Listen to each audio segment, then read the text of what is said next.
On prend une feuille, c'est un rectangle. Ensuite, l'écriture est étalée un moment, toute une journée. C'est gris et tout d'un coup change et c'est blanc.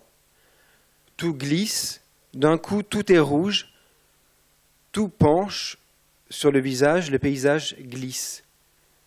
Le visage est rouge sur la feuille, d'un coup.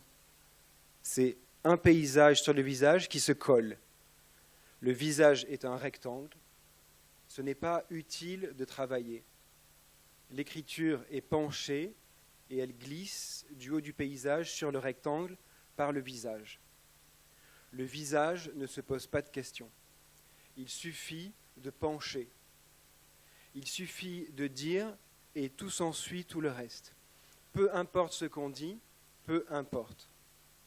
L'état où l'on est, peu importe les yeux ouverts, fermés, ou même le silence, peu importe que tout le monde dorme, ou la musique. Je prends une feuille, devant, je suis une machine qui pense de face et de côté. Je suis une machine dans un sac. Je suis une machine qui pense enfermée dans un sac. Une machine, ça ne réfléchit pas. Je n'ai pas d'argent parce que j'ai tout donné. J'ai donné toutes mes pensées à un sac de cahiers qui est une boîte. Et j'ai aussi beaucoup cassé de boîtes que j'avais remplies avant de ma main pleine avec les bras. Le mouvement dans le bras. Je n'ai jamais rien perdu parce que j'avais tout déposé avant, les valises, dans le trou du cercueil, le présent. La valise est une grande boîte, le présent. À mon enterrement, il y aura le cercueil fermé, puis, pour se recueillir, on ouvrira le cercueil. Alors, tout le monde verra que je ne suis pas à l'intérieur. Alors, ce qui se passera, tout le monde se regardera dans les yeux, sans comprendre, et tout le monde lèvera la tête. Et tout le monde verra mon corps pendre sur le lustre du plafond. Et quand la musique triste arrivera, mon corps se balancera.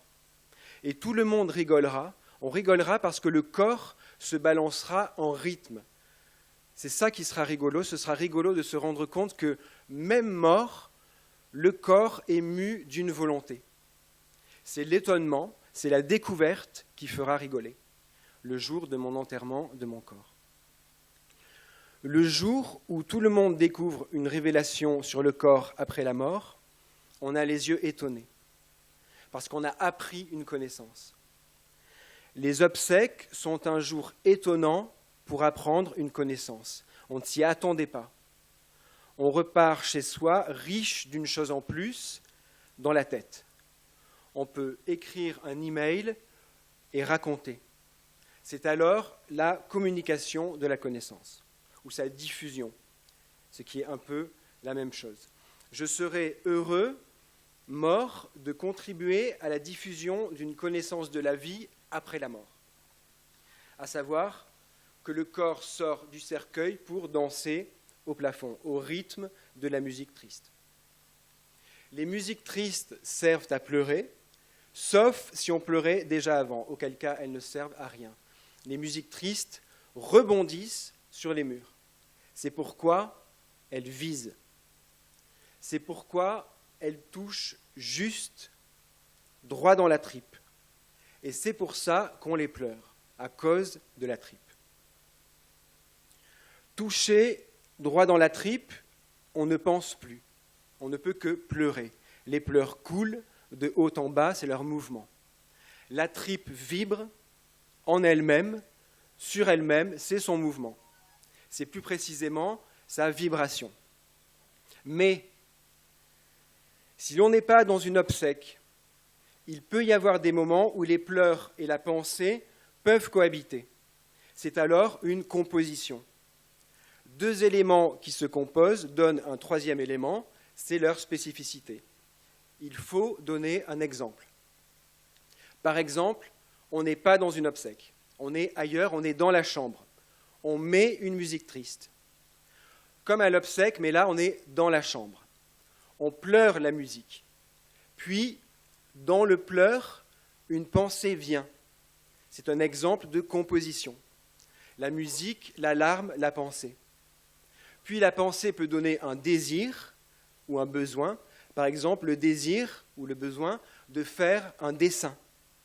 Alors l'exemple de la composition se grandit du dessin. De la musique, l'alarme, la pensée et le dessin, sans parler du désir ni du besoin. Il y a des compositions comme ça qui durent très longtemps ensemble, plusieurs jours sans se défaire, et ça fait alors un grand dessin ou une fresque.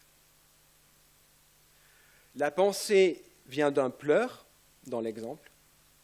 Elle vient en général d'un choc, d'une altération. Par exemple, on voit une scène violente dans la rue, automatiquement après, on a une pensée. Dans l'exemple, c'est une pensée politique. On ne choisit jamais le choc, on ne choisit pas non plus les pensées qu'on pense après le choc. On est altéré. On ne prend pas part au processus d'altération, on le subit. Une fois qu'il a eu lieu, on devient le résultat du processus d'altération. On ne choisit pas le dessin qu'on fait, on ne choisit pas de dessiner, c'est le désir qui est venu du pleur qui fait dessiner. Ça marche comme ça. Rigoler le jour de l'enterrement d'un corps est déplacé. En général, on s'en tient aux règles. Il y a beaucoup d'exemples qui vont dans ce sens. C'est le sens des règles communes. Là-dessus, il n'y a pas grand-chose à dire. Le jour de l'enterrement d'un corps, on tombe rarement amoureux. Ce n'est pas une règle commune, c'est un fait. On pourrait tomber amoureux le jour de l'obsèque de l'enterrement d'un corps, mais c'est si rare. Aller vite faire l'amour dans les toilettes le jour de l'obsèque de l'enterrement d'un corps, c'est si rare. Déjà que l'amour est rare en général, alors dans cet exemple, encore plus. Un jour, j'avais un ami, il travaillait dans un hôpital. Un jour, il m'a dit que les gens qui travaillaient dans les hôpitaux faisaient beaucoup l'amour entre eux dans les toilettes, sur le lieu même de leur travail. Il m'a dit que c'était à cause de la mort. C'est la présence de la mort dans l'hôpital qui accroît le désir ou le besoin d'aller faire l'amour avec un collègue de travail dans les toilettes. Aussi, viendra un jour où les gens qui pleurent à l'obsèque de l'enterrement d'un mort seront pris du désir de sexe à cause de la présence de la mort, et ils iront vite dans les toilettes. Oui, il viendra un jour où on rigolera pendant les obsèques de l'enterrement d'un mort, quand le mort dansera suspendu au lustre du plafond. Oui, il viendra un jour où les compositions d'éléments dureront si longtemps que ça fera un dessin sans début ni fin. Oui, il viendra un jour où les gens qui pleurent pendant l'obsèque de l'enterrement d'un mort iront faire l'amour dans les toilettes. C'est ça que je voulais dire.